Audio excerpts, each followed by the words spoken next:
Welcome to the Death of the Internet, Long Live Mobile. This visually stunning presentation aims to raise your awareness of the growing importance and influence of mobiles, aka cellular phones, in our daily lives. The title is a bit of an exaggeration as to the obituary of the Internet. By 2013, mobile phones will overtake PCs as the most common web access device worldwide. Their time has arrived, and mobile phones are part of the now prime time, and this reality needs to start setting into our awareness and how we design our websites, communicate with our friends, family, and customers. There is 5 times as many cell phones in the world as there is PCs. The mobile market as the advanced stage of customer acceptance of the product. The acceptance of the device demonstrates how price, practicality, and end-user usability has produced a perfect storm. Let's look at the United States. There's 271 million subscribers. Now, out of a population of 311 million, this means there's a market penetration of 87%. These wired customers are quickly adapting to a PC-enabled mobile market, bringing opportunities to business and convenience to customers. We have 6.8 billion population based in our planet, and we're looking at 4 billion have a mobile phone, in contrast to the number that have a toothbrush. Now, in global terms, about 60% of the world's population have a mobile phone. This is a world with specific numbers of have-nots have very little disposable income. Remember, 3 billion people in the world live less than $2.50 per day. According to some reports, there's 1.1 billion smartphone users. This is an amazing market penetration given that our modern smartphone started with the Apple iPhone, launched in 2007, and followed fairly quickly by the Google Android platform. The HTC EVO was launched in 2010. From that, the rest is history. 81% of smartphone users have done product research via their smartphones, and 50% have made a purchase with one. As this monkey is looking at, I'm not sure if he works at IKEA, never mind, it's just a joke. The power of computing in the palm of your hands while shopping or other activities is transforming how consumers access information, compare, and make decisions. 70% of mobile searches lead to an action within 1 hour. Now, this is quite a stark contrast to how PC users actually take an action. Now, this stark comparison, mobile versus home-based PC users in the decision-making process, has a huge impact on sales that require quick and decisive action. Human nature as it is, we tend to get on with other life's decisions, and 1 month means many of the well-meaning choices tend to get forgotten. 91% of adults have the mobile phone within an arm's reach. That's 24/7. This is an amazing stat given most adults don't have life-saving medicines, etc. as close. It demonstrates how important and dependent we are on our phones. Some critics would say too much.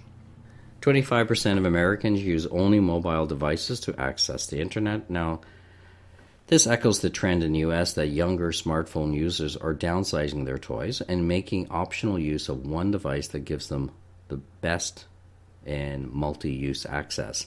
The critical point here is access to the web at the moment. 59% sometimes visit a site on a mobile and they follow it up on their computer. Now, this demonstrates how some people use the mobile device to further their surfing experience. It becomes integral in the overall Internet experience and destined to increase over time. With current growth rates, web access by people on the move via laptops and smart mobile devices, it's likely to exceed web access from desktop computers within the next 5 years. The exponential growth here of mobiles being the device of choice will change the end-user experience, producing sites that are designed properly for a website. 78% 76% use mobiles while waiting in queues or for appointments. We have become obsessed in checking our text messages and emails so much that people have been so distracted that it have been reported that people have been struck by cars or walking into objects, looking down on their devices.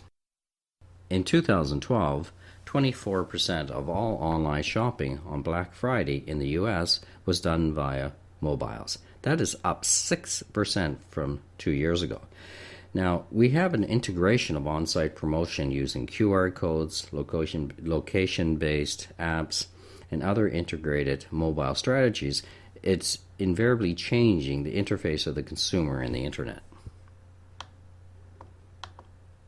This last presidential campaign in the U.S. saw 20% of presidential fundraising coming from mobile donations. Now, this is shades of things to come, how political campaigns will be run as more and more integrated strategies for electoral support and financial support merge with integrated approaches. Now let's look at tablets, relatively new device, but already a third of U.S. adults now own a tablet or an e-reader. That's up 2% from 3 years ago. This is a remarkable in the annals of technology adoption. The iPad and Android tablets are changing how we use mobile to capture, store, and disseminate information. Gartner Group's analysis of IT for 2013 is expected a market of $3.17 trillion. Interesting, this IT growth is being led by this device. But we did learn two things. One, things are moving pretty quickly these days. And two, it is not necessary to change. Survival is not mandatory. Ask yourself, do you have a mobile strategy? Yes, no, don't have a clue what you're talking about. Well, ask yourself, does your business have a viable marketing strategy? Never mind just the assessment of your website on mobile platforms. Do you see yourself implementing many of the features that make mobile computing so much more engaging? The brave new world of mobile requires us to step back and take a holiday from how we design our web presence. Take a chill pill and think on how to envision an effective mobile solution. Here's the basics. People using a smart device don't think of themselves as computer users. Duh. Therefore, you can't use the same conventions you use in developing desktop software. So this is a reality check for those who are looking at having a mobile strategy. For most people, since they have in their hands a very powerful computer, it's important to shift the mindset of who you are reaching with the right tools to get the maximum results. Drop-down menus and elaborate help screens just don't work on a smart device, which is your standard website. You have to look at design similar to an ATM machine. Your mobile strategy needs to be more direct and intuitive for someone who needs to get in and out of the location quickly. Let's just step back a second and think of 8 reasons why you should pick a mobile strategy. Like any marketing strategy, you want to build membership loyalty.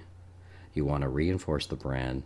You want to increase your visibility, increase your accessibility, increase exposure across mobile devices, connect with the on-the-go consumers, generate repeat business, and enhance your social networking strategies.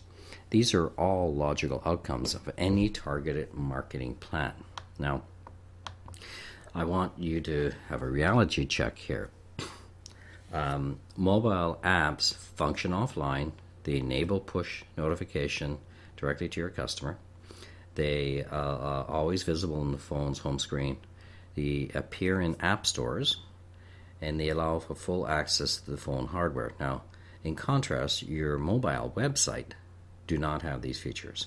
So this is a summing up of the difference between the two. Now, let's look at some features. Push notification of content, that is notifications of special events, launches, meetings, webinars. It's pushed to your end user. There's one-touch access to your contact information, geolocation features of the phone, fast, seamless appointment scheduling, automatic recording of your next event, automatic reminders, embedded QR code scanning, and free one-on-one chat. Now, in this case, Mobile 101, a mobile application can be built for all platforms. That's iPhone, iPad, Android phones, and tablets, as well as the new Microsoft Windows tablet. Native mobile applications are different than your website. Information delivery is more just-in-time approach. Now, in our case, when we designed our apps, we did them as free apps, and they're in Android and iPhone and iPad, and they are meant to complement our website and our other projects, which are augmented reality video projects. So we have content already, and the mobile is just another method to push the content and update our customer base. You can either outsource, do it yourself, or get volunteers. Now, since you now have decided to have a mobile strategy, you have three basic ways to get the task done.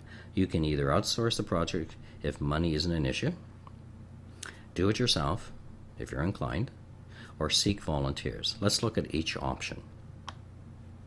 Outsourcing.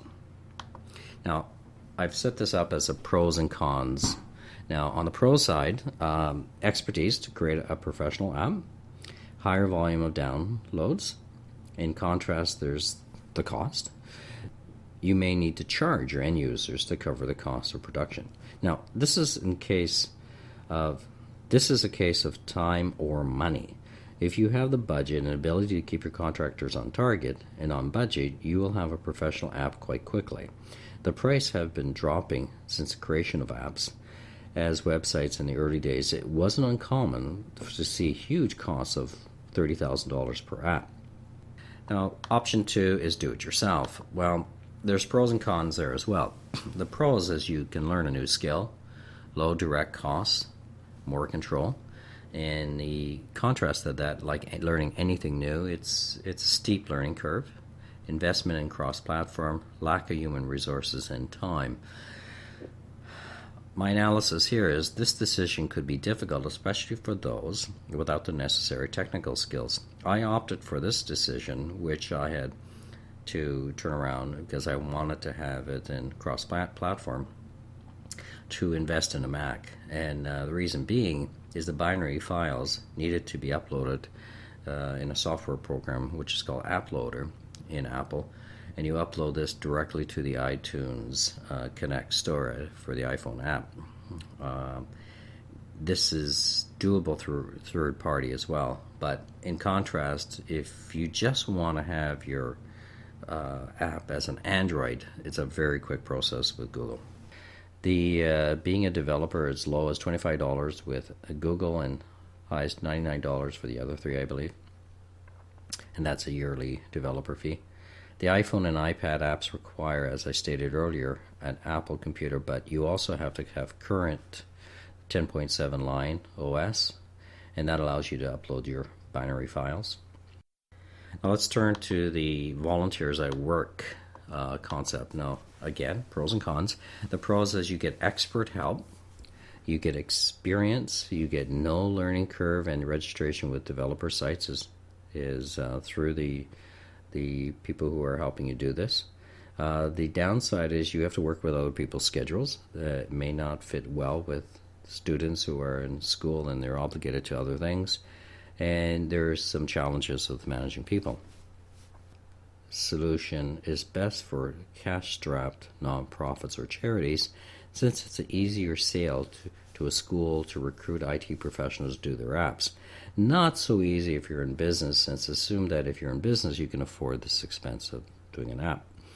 As most people are involved in some form of volunteerism, it might be something you might get your group involved and work with a school and develop a relationship with a group of IT students.